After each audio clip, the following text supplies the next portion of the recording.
What is up, guys?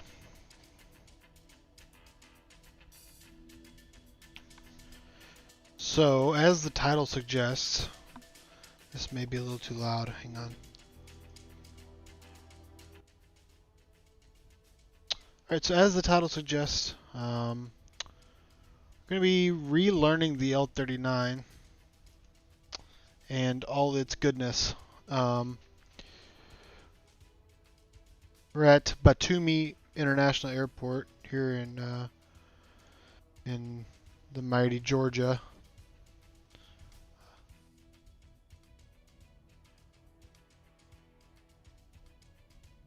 Give me 1 second, I gotta close out some windows here.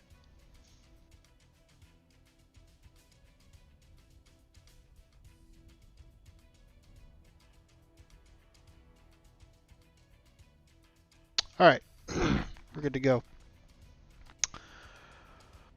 Alright, so I got the cockpit here, and I've got my checklist ready to go. Going to be going from startup to taxi to take off. We're going to do one lap in the pad, and we're going to land, we're going to come back, we're going to shut down, and that'll be the end of the video. So, just going over everything real quick.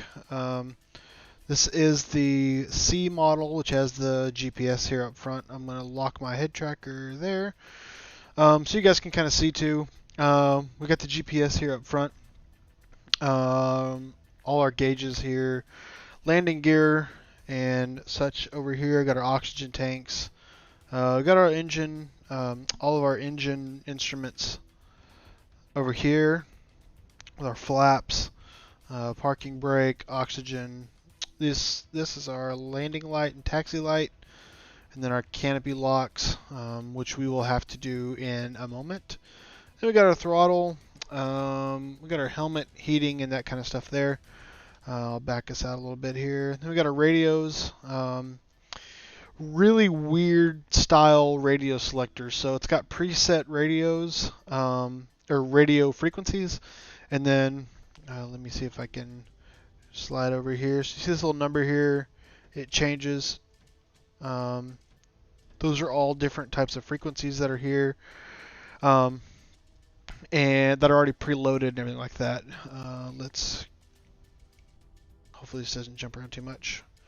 All right, there we go. We'll lock it there. Some more radio stuff: intercom, standby, main, ADF or off, and radio knobs. This is our pitot tubes that basically reads the wind direction and bases our speed off of that. And those things can ice up, and that causes an invalid reading, so it's important to have your pitot tube on, or pitot tube heating on. Say that 5 times fast. You get your fuel shut off here, helmet vent, oxygen levels, and emergency oxygen, and then oxygen. That's already turned on, so I'm not going to touch any of that because I've done that before. And get up in the air, and the next thing I know, I'm no oxygen, no bueno. So moving on from there, let's back this out a little bit more. And can I get rid of this joystick? I used to be able to, but I guess not. So we'll just move around to the side of it. Alright, so here we are. We got, this is more for munitions and that kind of stuff. So we're not going to be using any of that today, but the main thing we're going to be looking at is our trim. So if I go forward, it's not going to move yet because we don't have the power on, but once the power gets turned on, then we can actually move those, and it'll all work. You got your handbrake here. No toe brakes in this thing, which is kind of strange for somebody who's been flying like a Cessna 152, 172, that kind of stuff. You're used to toe brakes. Not here. This thing has a handbrake, which you use, and oddly enough, you use the handbrake to then turn. The rudder doesn't work until you got the handbrake pressed, so it's kind of a funky way to taxi, but you'll see that here in a few minutes if you haven't already. Let's recenter this, and we're way zoomed in. So we're going to come over to the right side now, and I'm going to kind of see if I can see all of it here, and we're going to zoom in. So here we've got all of our electrical switches. This is the panel that I've recreated, and I absolutely love it. My grandpa helped me drill the holes for it. It works perfectly. I could not be happier with it. Got it painted, got all the switches in, got it linked up to a Leo Bodner. I think that's how you pronounce it. I don't know, it could be wrong, but got it up to a Leo board, and it works out perfectly. So that's our electrical switches. All these are up here. Got your battery, generators, your engine instruments, inverters, all your radios and navigational systems are all there. Your wingtip tanks, which here in a second I'll show those. This is your ADF navigational panels. You can use these knobs here to align the navigational system to one of those NDB, or no, it's not an NDB, it's an ADF, which is very obsolete nowadays. There's hardly any left in the world, but thanks to DCS, we've still got a bunch here in Georgia, the country of Georgia. So it works out perfectly for this map, but not a whole lot of love when it comes to flying in Nevada or something like that. But thank God we got the GPS up front. So moving on back, then we got your cockpit air conditioning. All this stuff works, which is really nice. Cabin heating, engine indicating emergency, anti-ice, which is always helpful. You get your navigation lights. You can make them flicker or stay on, and then your different brightnesses. SDU lights, or SDU marker, I believe is what that is. I'm not 100% sure. And then you got your RSBN, which is kind of like an ILS. It's it's the Russian version of an ILS, which is still kind of janky, I think. But nonetheless, if you're like me, I just fly VFR with this thing. I don't do a whole lot of IFR navigation using the instruments and that kind of stuff, other than to stay level and straight. But after that, this is some more of that navigation system stuff I'd never really used, and I'm probably not going to get too much into that stuff just because I don't use it. But back here is where all the important stuff is. So let me see if I can. Oh, yeah, it did. All right, and there we go. I'll hold that. So I know you guys can't really read this. Excuse me. No, you can't really read this, but this is the emergency system controls. So if like your landing gear goes out, your flaps go out, something like that, you can hit these and they will deploy. It's mechanical, which works really well. There's a video that I saw on YouTube, and somebody was actually using these. They had the aircraft up on stilts, and power was off, everything was off, and they were using these emergency system controls to actually work the landing gear and flaps. And I think after so many hours, you have to actually go in and use these things to make sure they still work, which is obviously, mandatory. Then you get your ram air turbine, and basically this kicks out a little fan up underneath the aircraft. If you lose your generators and like that, the wind, the ram air that's coming in causes this little fan to turn, and that creates power, and you still got a little bit of power. I think it's 45 minutes of power. I don't know, I could be wrong, but I'm pretty sure it's you're only allowed like a certain amount of time once that ram air kicks in, and then you've got enough power to at least get you somewhere to land. Your main and emergency hydraulic system interconnect. So I'm not really sure what that one does. I've never obviously used any of these before, but hopefully I can dig a little bit deeper soon and figure out what that stuff is. Behind that we've got I think this is all your hydraulic pressures, and then back here you've got all your what do you call it, fuses. So I've added this part of my checklist when I'm pre-flighting and getting ready for the flight, whatever. I always look back here just to make sure, because DCS does a good job of including some of those failures, random failures, that kind of stuff. So it makes it really kind of one of those things you got to add to your checklist, because I have had a few of those, and it's all because of a fuse that was out. So those are some things that I like to look for. We're going to zoom back out so this doesn't cause too many people to get sick when it snaps around like that. So we're outside the cockpit. Those are the wingtip tanks that I was talking about earlier. They hold a little bit of fuel. Usually they're always full. I usually have my wingtip tanks selected prior to takeoff. I'm not sure if that's how it should be, but that's usually just part of my preference. If you look on the wings here, we got these little like, there we go. We got these little tabs that are here. Um, those indicate, I think this one is flaps and this one is landing gear. And basically it lets you know, hey, your landing gear's still down, which is kind of a neat little thing, if you ask me. And then the same thing for this one up here that lets you know your nose gear is down. So um, it's kind of nice because if you had like an LED or a light failure here, and maybe you only got, the two uh, main gears that are showing, well, you can look up here and say, okay, yeah, my landing gear's still down. So we're good there. It's just a light that's out. Or if you have,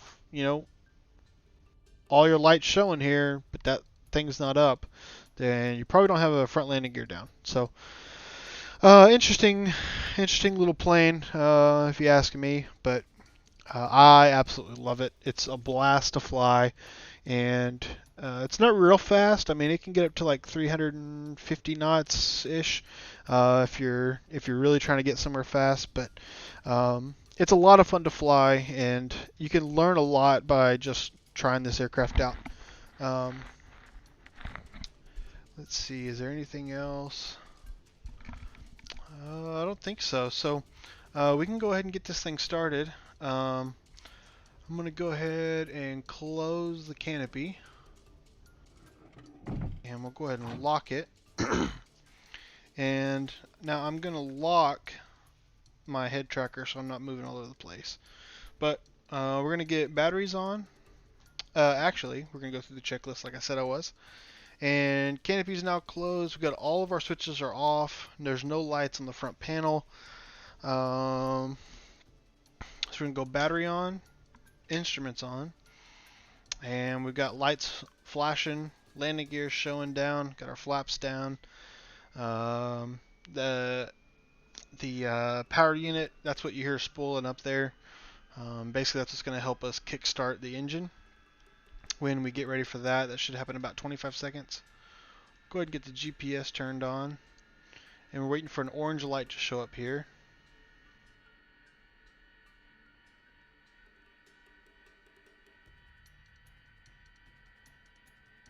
Alright, fuel is open. We're good there.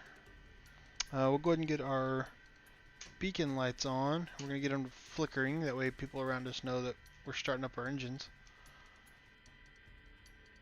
And we can go ahead and turn on our turbo, which is over here on the far left side. Turbo starting. That's the spoiling up, so my apologies. That was just the batteries that was turned on. But now we're actually starting to get our turbo spooled up. Once that gets spooled up, we'll get an orange light showing here, and then we can start the engine. And there's our orange light, so we'll get the engine turned on, which is this little blue cap. Engine starting and indicating, so we'll get the throttle out of idle, or out of cutoff, push it to idle. And passing out of 30%, so we're going to go generators on, inverters on. We'll get our gyros turned on, that gets our instruments all set up there. And I'm just making sure I'm not overpowering you guys here with all this noise, because it's pretty loud on my end.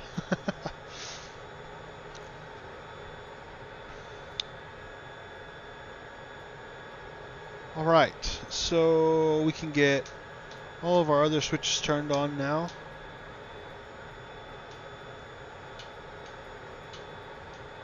There we go.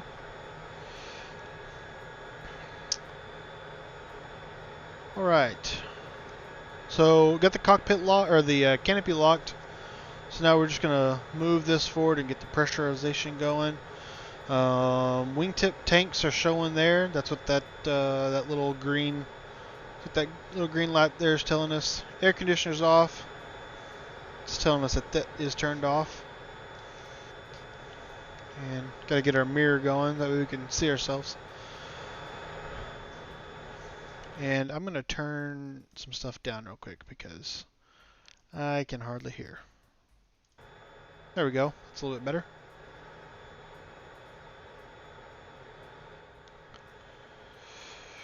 Alright, so now that we're parked, we're just going to do a quick sweep. We got left ailerons, got right ailerons. You can see our elevators back here moving. That's good, and then you can see our rudders there moving. That noise is our minimum altitude selector here going off. And the airport...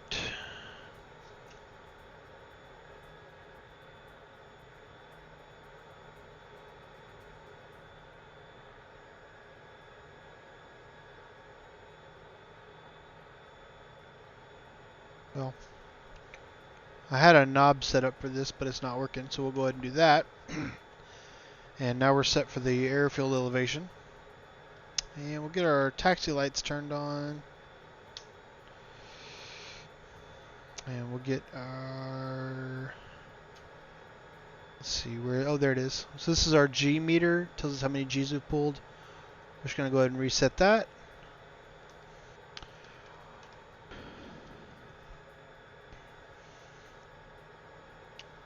Alright, so we are ready to taxi now. Got everything that we need to turned on. We're going to check our trim down here. This is what that little... You can see it moving there. And we're going to go the same distance forward. Okay, and we're going to reset. And we're going to go 2 mils past normal, which is there. And we are good to go. So what I like to do is have the GNS 430 on this screen here so we can see our ground speed. It's a little bit easier to see, I think, on this than it is on this. Just, I don't know, it's a personal preference thing. I do monitor both, but sometimes it's easier just to look up and see exactly what our ground speed is there for rotate. And since we got full fuel, rotate's going to be 110. So we'll hold the brakes, go full power, and release the brakes. 110 will rotate, and it'll be a pull back up to 10 degrees high, which is here on the on our attitude indicator. I think that's right. But here she is, and let's see here.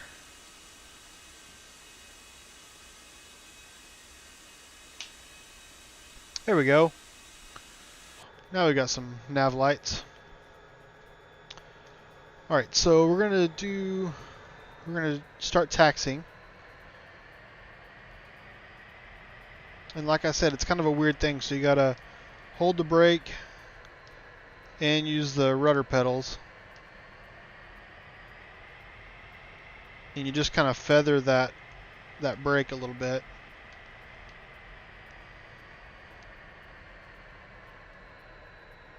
It is kind of weird. But from what I understand, there's a lot of trainer planes that are like that, where you have like this weird nose wheel steering kind of effect. Kind of way of doing things. Mechanism, I guess, is the word I'm looking for. Alright, so while we're taxiing, I'm going to do my flaps test. So we'll go takeoff flaps, full flaps, back to takeoff. And it was looking good there. And we can see our flaps are back there. Little pencil. Alright, we're going to hold short here on Bravo. And we're going to do a quick run up where basically we go from idle power and go max power with the brakes held, and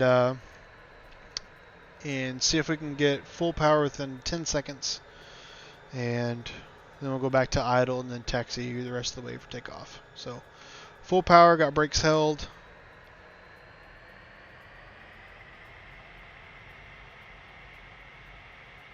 And we're at max, so we're going to go back down to idle.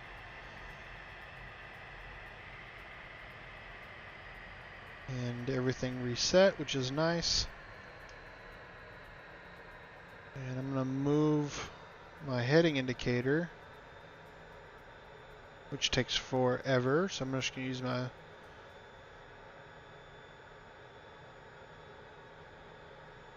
to 310, which is our runway. We're just going to do one quick pattern. On takeoff, we're going to climb up, since we're almost at sea level here. We're going to climb up to 1,500 feet and just stay in the pattern. And we're going to extend a little bit on our downwind, and that'll give us a little bit longer on our final to come in. So we'll climb up to 1,500 feet. We'll just do a normal pattern and then come into land. So let's do it.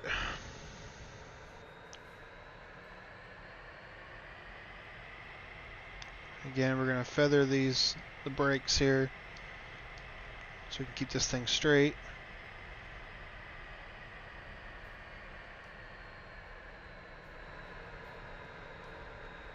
We're going to change our taxi lights to take off.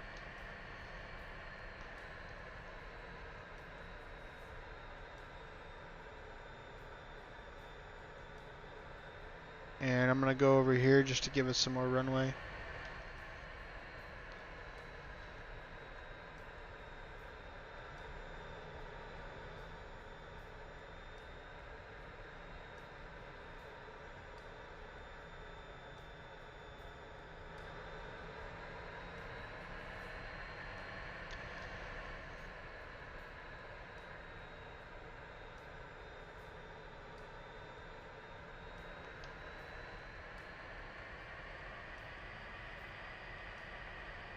Alright, so we're going to line up here on the center line.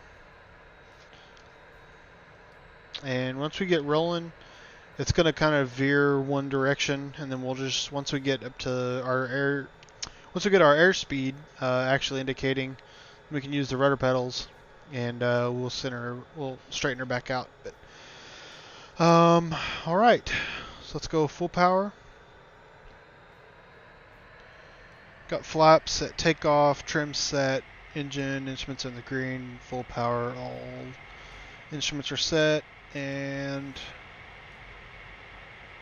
everything is good to go.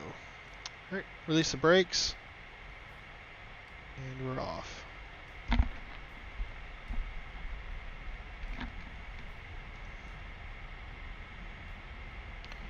There's 80, 90, 100, 110, so we're going to rotate and go up to that 10 degrees there, gear up.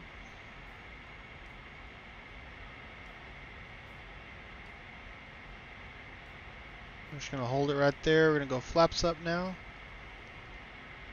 And we're selected, and our pencil's down.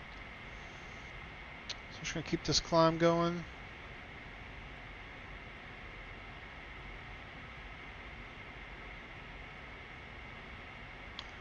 And we can start our turn now.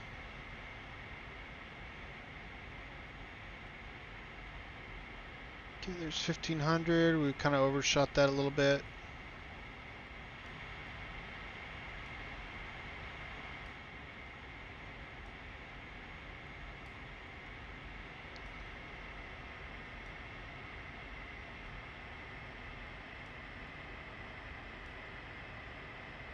Okay, so we're at 2,000, and that's actually not too bad. So we'll just stay here at 2,000. Bring the nose back up. Alright, we're going to join that downwind now. This thing likes to climb in the turns, so that's something you got to be mindful of. And we're just going to join that downwind. Staying below 200 knots.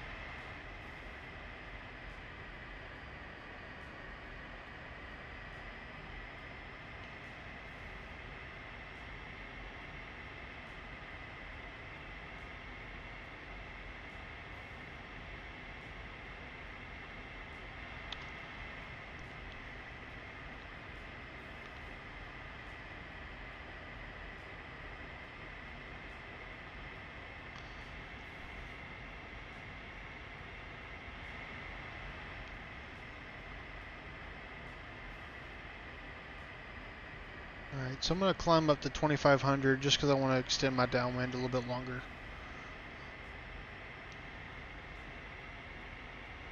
And I'll explain why here in just a second.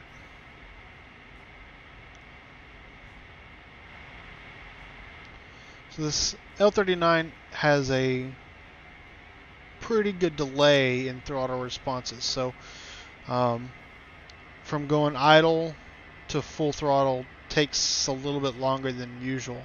So like right now I'm at full idle. Okay, so if we go full max, you see the delay there? So it takes a little bit longer for us to actually get that power. So the longer of an approach that you have, a little bit better off you are. So this is probably good enough. So I'm going to start slowing down to 180. So that's what we're looking for there on our ground speed. And our airspeed, so there's 180.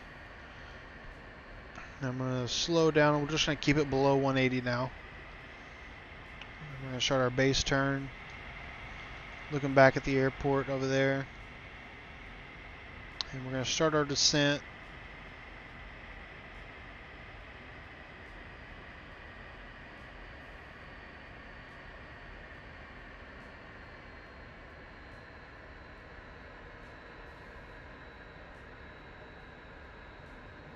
Using some speed brake just because we sped up in those turns.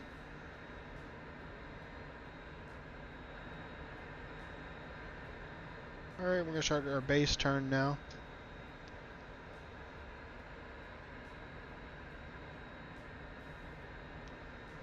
Getting down back below 180. And we can go gear down. So when we go gear down, you're going to have to speed up just a little bit, just because that extra added drag. And I overshot it a little bit. So we're going to ease back over.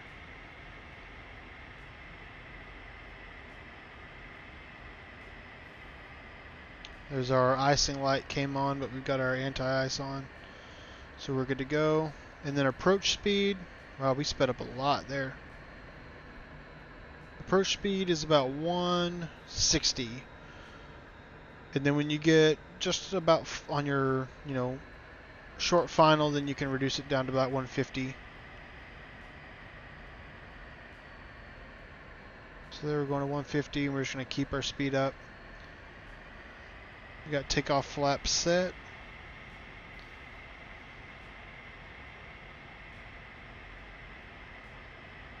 And we're slowing down to 140 now. Still a little high.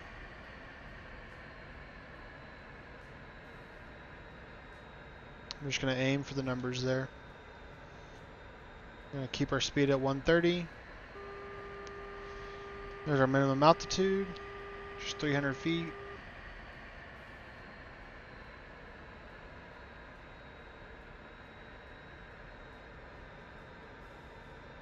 We're going to flare.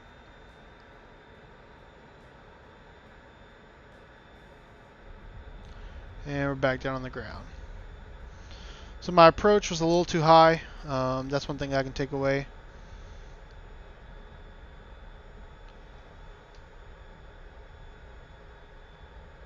But we're back on the ground. And so I don't think I can taxi. I don't think I can. No, I'm not going to. So we're going to make a 360 here on the runway, and then we'll taxi back, and then we'll do the engine shutdown.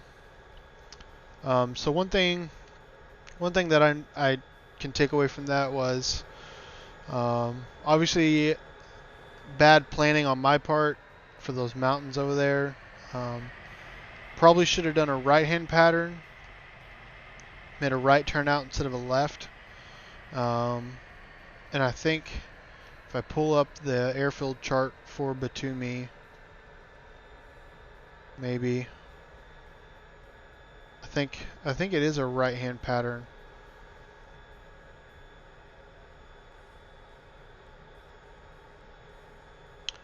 We'll see. Nope, that's not it. There it is. Okay, nope. So it's a left-hand pattern, just like we did.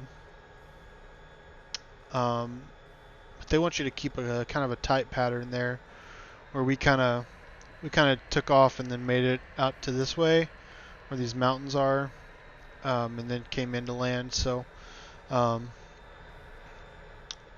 Not too bad though. And then, like I said, my approach was a little too high on final. But that's one of the things that I'm working on. And one of the reasons why I'm doing this is so that I can go back and watch and see kind of what I need to work on, what I can do better. I really enjoy flying this plane. It's a blast. And the fact that you can set, two people in the cockpit is really cool too. Functioning two people in the cockpit, so it's a lot of fun when it comes to like doing combat with this thing too. Having somebody in the back that can navigate for you. They're looking at the map and giving you heading direction, that kind of stuff. As well as working with maybe like an A-10 or something like that. And your co-pilot being able to spot and almost being like a weapons officer back in the back. But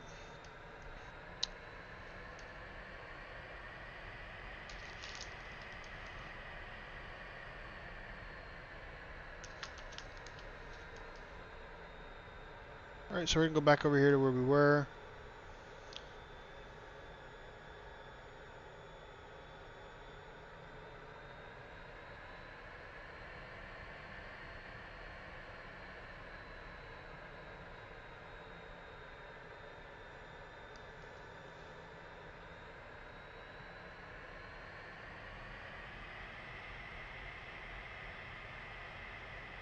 Oh, these brakes.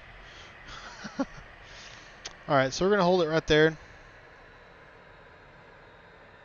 And I'll give it some park and brake there. Alright, so park and brake is set, and we're going to lock my head tracker here. Flaps are going to go full down. Landing gear is down, so we're good there. Speed brakes are in. Trim, we're going to put that back to neutral. And alright, so now we can depressurize.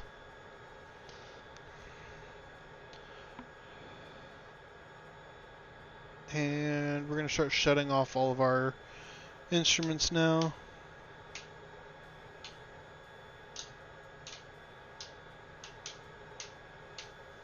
Leave the battery on and throttle to cut off.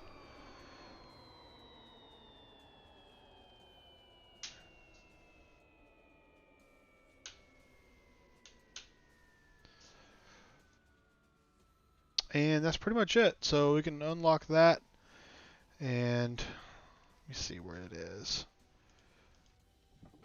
Lift that up, and that's all she wrote. We're back, back on the ground safely. So like I said, guys, L-39 is a great plane, and I'm trying to relearn it.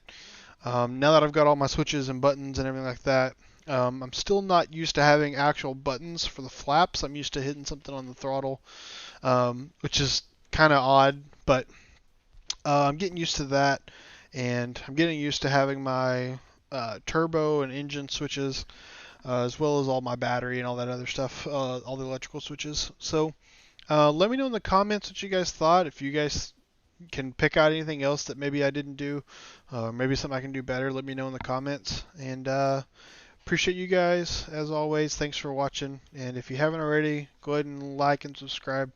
And we'll hit you guys up on the next video.